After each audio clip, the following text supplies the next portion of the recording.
তার পরিবার জান্নাতের টুকরা, ঘরে কিচ্ছু নাই কিন্তু ভালোবাসায় ভরপুর।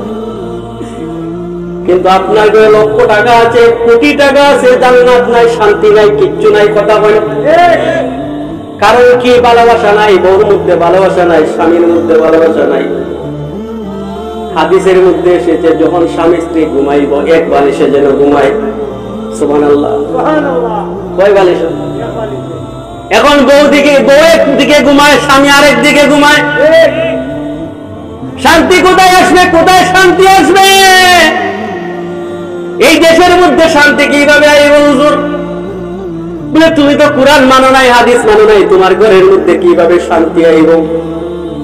শান্তি যদি আসতে হয় তুমি কুরআন হাদিস মানতে হইব। কথা বল ঠিক না বেঠিক?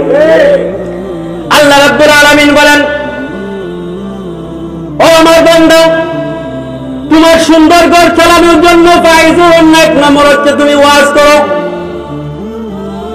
2 নম্বর বিধান হচ্ছে যদি ওয়াজ করার পরে তোমার কথা শুনে না, ওয়াজুরুহুন্না ফিল মাজাজি, তাহলে বিছনাটা পৃথক করে দাও।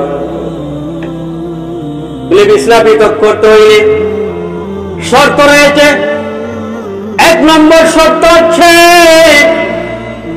তুমি যে বিছনা পৃথক করবে, 1 নম্বর শর্ত হইল বাড়ির কেউ জানবে না, ঘরের কেউ জানবে না, তোমার মা জানবে না, বাবা জানবে না, বোন জানবে না, স্বামী জানবে না, তোমার কি জানবে না, ছেলে জানবে না, মেয়ে জানবে না। সুবহানাল্লাহ বলেন।